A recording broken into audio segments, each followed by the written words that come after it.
हाय दोस्तों, कैसे हैं आप सभी। मैं डॉक्टर आनंद व्यास फिर से अपने यूट्यूब चैनल पर आप सभी का स्वागत कर रहा हूं और आशा कर रहा हूं सभी ठीक है, मस्त हैं, एंजॉय भी कर रहे हैं। बिजनेस कम्युनिकेशन का अंतिम प्रहार लेकर आ गया हूं, थर्ड मोस्ट इंपॉर्टेंट क्वेश्चन लेकर आ गया हूं। देखते हैं जल्दी से तीसरा मोस्ट इंपॉर्टेंट क्वेश्चन क्या है। 14 क्वेश्चन की सीरीज रहने वाली है। यह है बैरियर्स टू कम्युनिकेशन। एग्जाम के अंदर यह भी क्वेश्चन बहुत बार मैंने देखा है, बैरियर्स टू कम्युनिकेशन, यानी कि बहुत सी कठिनाइयां कम्युनिकेशन हो रहा है, जैसे आप और अपन दोनों बात कर रहे हैं, ऑनलाइन मीडियम के बात चल रही है, यूट्यूब के द्वारा बात चल रही है ना। और जो ऑनलाइन क्लास में है, वैसे हमारी ऑनलाइन बैच फुल ही रहता है अधिकतर, है ना। तो उसमें जो बात चल रही है, इसके माध्यम से अपन बात कर रहे हैं। मीडियम क्या है, इसमें टेक्नोलॉजी। तो इसमें अगर कोई कठिनाई आ रही है, आप मेरी बात सही से समझ नहीं पा रहे हैं या मैं आपका फीडबैक सही से रिसीव नहीं कर पा रहा हूं, तो that is the barriers of the communication. Simple सी बात है। सबसे पहला बैरियर है इसमें लिंग्विस्टिक बैरियर। लिंग्विस्टिक यानी कि भाषा संबंधी जो विकार होते हैं, जैसे कि मैं हिंदी जानता हूं, आप इंग्लिश जानते हो, या आप इंग्लिश जानते हो, मैं हिंदी जानता हूं, दोनों एक ही बात है। मैं इंग्लिश बोल रहा हूँ, आप हिंदी बोल रहे हो, या आप कुछ अदर लैंग्वेज में बात कर रहे हो। आप हो सकता है संस्कृत बोल रहे हो, आप हो सकता है उर्दू बोल रहे हो, आप हो सकता है गुजराती बोल रहे हो, आप हो सकता है थोड़ा सा चाइनीज़ बोल रहे हो। तो दोनों पर्सन, यदि कम्युनिकेशन दोनों का सेम लैंग्वेज का नहीं है, और लैंग्वेज के बैरियर के, लैंग्वेज के मिस प्रोनाउंसिएशन या मिस्टेक के कारण कोई कम्युनिकेशन बैरियर आ जाता है, जिससे बैरियर का मतलब क्या है कि सही आइडिया डिलीवर नहीं हुआ है, सही बात नहीं पहुंची है, ठीक है। That is called linguistic barrier. इसके अंदर हो सकता है कि डिफरेंट लैंग्वेजेस हैं, तो डिफरेंट उसमें वर्ड्स का यूज भी किया जा सकता है, ठीक है। जैसे कि हरियाणवी में छोरा और छोरी बोलना बड़ा सामान्य बात है, और उसी जगह जब गुजरात में जाते हैं या एमपी में जाते हैं, तो छोरा छोरी बोलना एक थोड़ी सी अब्यूसिव लैंग्वेज में यूज कर लिया जाता है, ठीक है। तो डिपेंड करता है कि कौन सी लैंग्वेज कहाँ पर यूज हो रहा है। तो that kind of barrier is linguistic barrier. Next है साइकोलॉजिकल बैरियर। साइकोलॉजिकल बैरियर्स किस तरीके के होते हैं? साइकोलॉजिकल मतलब कि इसके अंदर जो रिसीवर है, याद रखना, इसके अंदर रिसीवर है, वो जो है उसकी मानसिक अवस्थाएं के बारे में बात करिए। अभी जैसे कि मैं किसी एमबीए स्टूडेंट को एबीसीडी पढ़ाना शुरू करूंगा, तो वो उतना इंटरेस्ट से नहीं पढ़ पाएगा। क्यों? क्योंकि उसको ऑलरेडी नोन है। तो और अगर मैं किसी फर्स्ट स्टैंडर्ड के बच्चे को ये बैरियर्स ऑफ कम्युनिकेशन करूंगा, तो उसके भी समझ में नहीं आएगा, क्योंकि देयर इज साइकोलॉजिकल डिफरेंसेस होते हैं, ठीक है। मानसिक अवस्थाएं हो सकती हैं। इसी को ही इमोशनल बैरियर भी बोला जाता है। कितनी बार साइकोलॉजिकल और इमोशनल सेम ही होता है, क्योंकि emotional is some kind of stage. Anger है, गुस्सा में है, कोई चिल्ला रहा है और उसने कोई बात प्यार से भी बोली तो बड़ी चुभती है। बाहुबली का डायलॉग है ना कि गुस्से में बोली गई बातें भी बड़ी कड़वे होती है। बाहुबली साहब ने बोला था, ठीक है। तो that is the emotional barrier. Clear हो रहा है?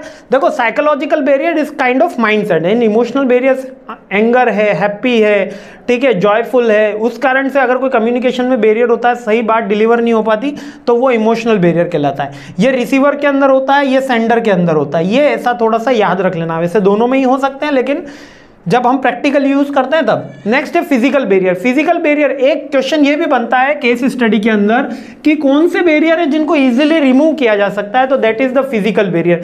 फिजिकल बैरियर में आपका नॉइस आ सकता है, यानी शोर शराबा आ सकता है, इको आ सकता है, ठीक है। इसके अलावा आप कह सकते हो कि लाउड वॉइस हो गई, जिसको अपन नॉइस बोल सकते हैं, या क्लोज डोर हो गए, अपन को आवाज ही नहीं आ रही, शीशा नीचे करके बात करो भैया, ठीक है, या फॉल्टी इक्विपमेंट हो गए, ठीक है, क्लोज केबिन्स हो गए। तो ये फिजिकल बैरियर्स हो गया।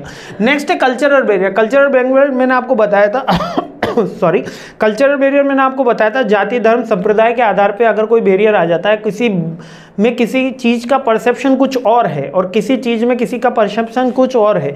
कोई लैंग्वेज के अंदर अपन किसी बात को किसी और ढंग से डिनोट करते हैं और किसी दूसरे लैंग्वेज में किसी और ढंग से डिनोट करते हैं। अधीर रंजन साहब है, उनके साथ ये काफ़ी सामने हमने समस्या देखी है। कांग्रेस के प्रवक्ता है, ठीक है, उनके साथ ये लैंग्वेज के बैरियर आता है, ये कल्चरल बैरियर आता है, क्योंकि he is not good in English, he is not good in Hindi.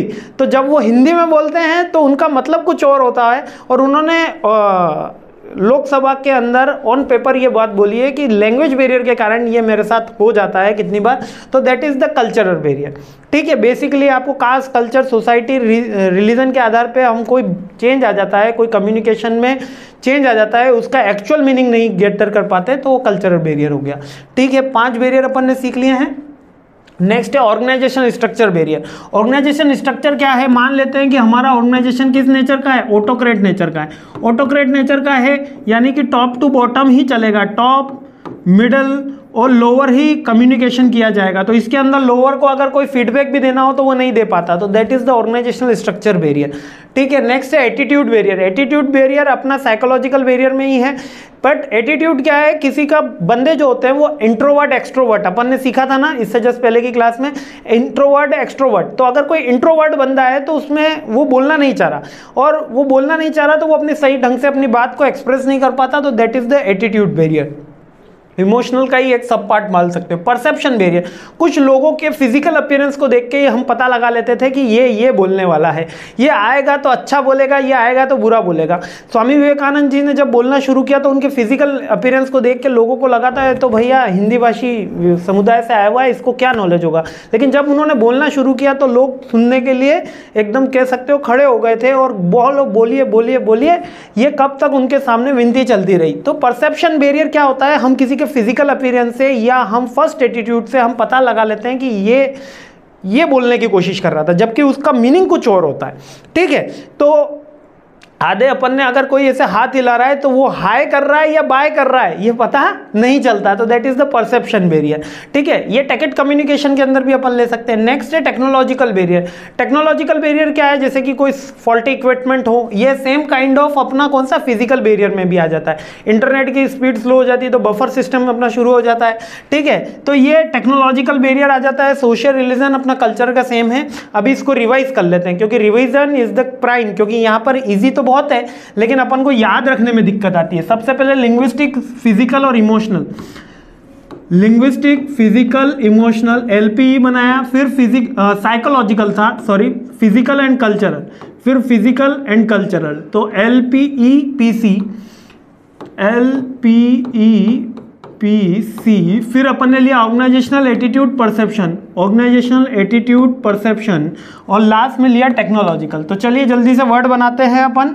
हाँ, ये जल्दी से वर्ड बनाया। 3 तो अपने पी हो गए हैं, परसेप्शन का हो गया है, फिजिकल का हो गया है और साइकोलॉजिकल हो गया है। ठीक है, तो ये 3 तो खत्म हो गए। ठीक है, अब अपन कर देते coat coat COAT, A for attitude, T for technology, O for organisation, C for cultural. ठीक है, ये कोट ये हो गया और LE बच गया है बीच में।